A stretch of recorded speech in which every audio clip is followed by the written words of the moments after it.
Hey fam, welcome back to No Party with B and J.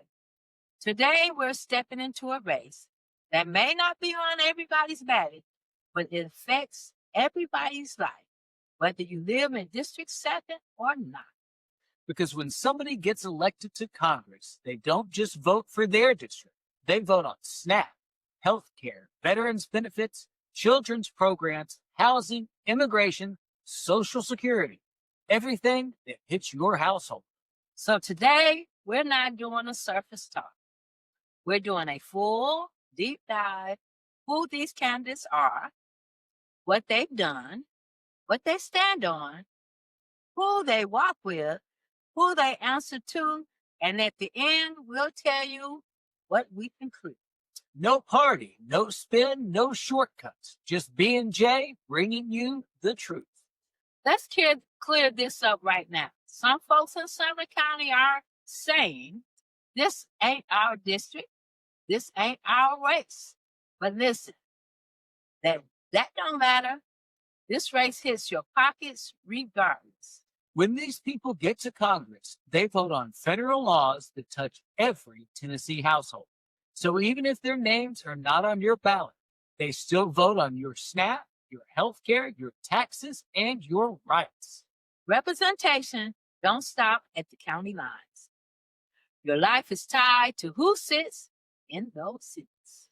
Tennessee's 7th congressional district, long Republican, includes Nashville suburbs, Clarksville, the Fort Campbell region, and rural counties. Mark Reed stepped down, so now we've got a special election coming up in December.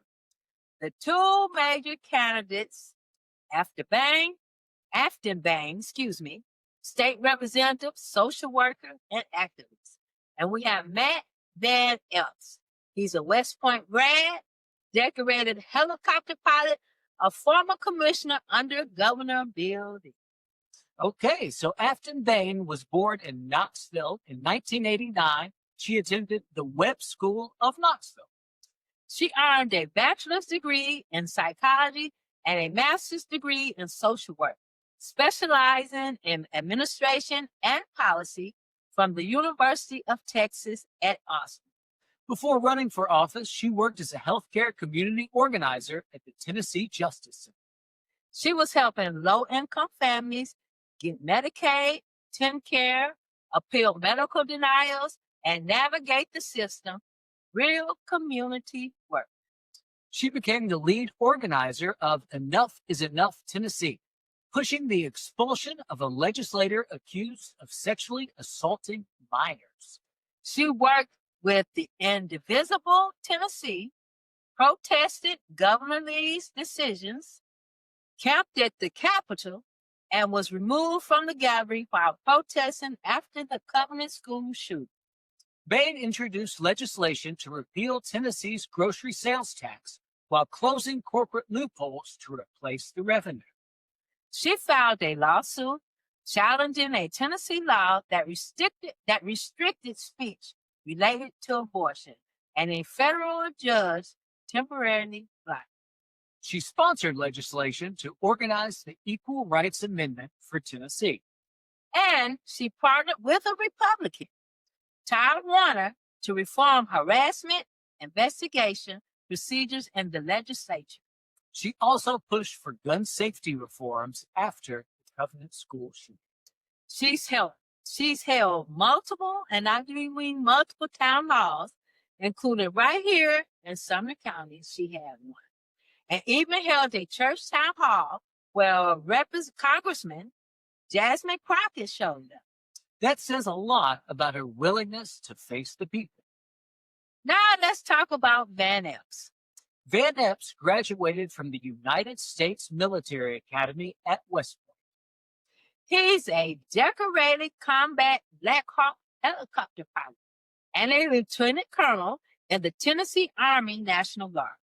He worked as Deputy Chief Operating Officer for Governor Bill Lee. Then they appointed him Commissioner of the Department of General Services, overseeing procurement, contracts, facilities, buildings, and statewide logistics. Now, his campaign is aligned with Trump's America First themes: border security, immigration crackdowns, energy independence, tax cuts, and conservative judges. He's heavily backed by Donald Trump, Jim Jordan, Marsha Blackburn, Governor Bill Lee, and Mark Green. That is the full Republican establishment that he has behind. Now, we have not seen one open hall town meeting from Van Epps. Not a single one, not in any county across Tennessee. What we have seen are controlled interviews, podcasts, and right-leaning media, but no public Q&A.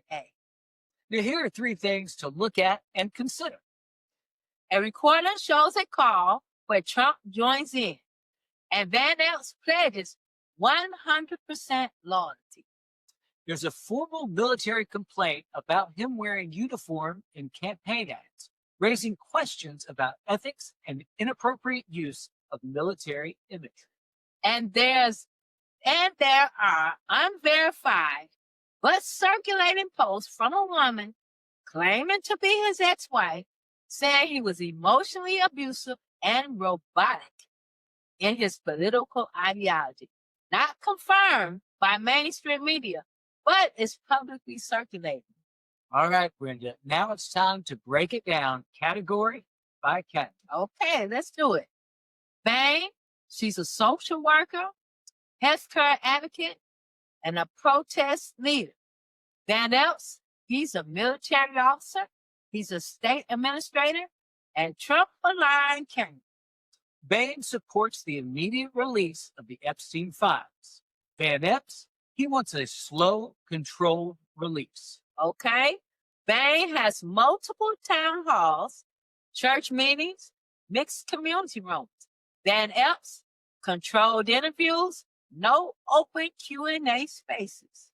Behn, grassroots, no public loyalty pledges. Van Epps has Trump, Blackburn, and Jordan backed loyalty pledges to all. Behn has no public complaints or allegations. Van Epps, he has a uniform complaint, loyalty pledge, and ex-wife allegations. Family, that's the full picture, not the sound bites, not the commercials. Their full job history, community work, past actions, alignments, controversies, and transparency.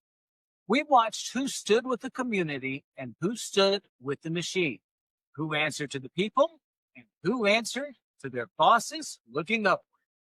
And after weighing every piece of information, here's what we conclude.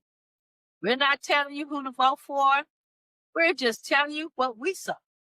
We saw one candidate who showed up in front of the people, took questions, pushed for transparency, and stood independent.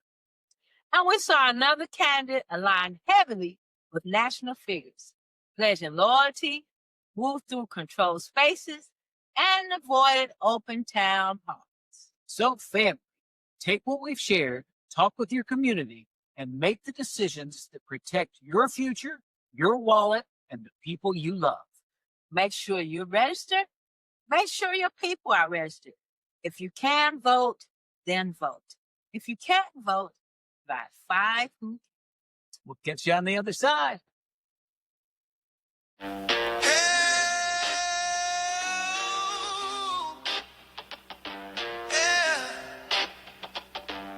What's up, everybody? Gather round, let's ignite. It's the sensible thinker shining true tonight. With your host Brenda and Justin in the mix, combo deeper than an anchor. We're here to fix. We thank you for tuning in. Let's get it straight. No need to be discreet. We won't wait too late. Real talk.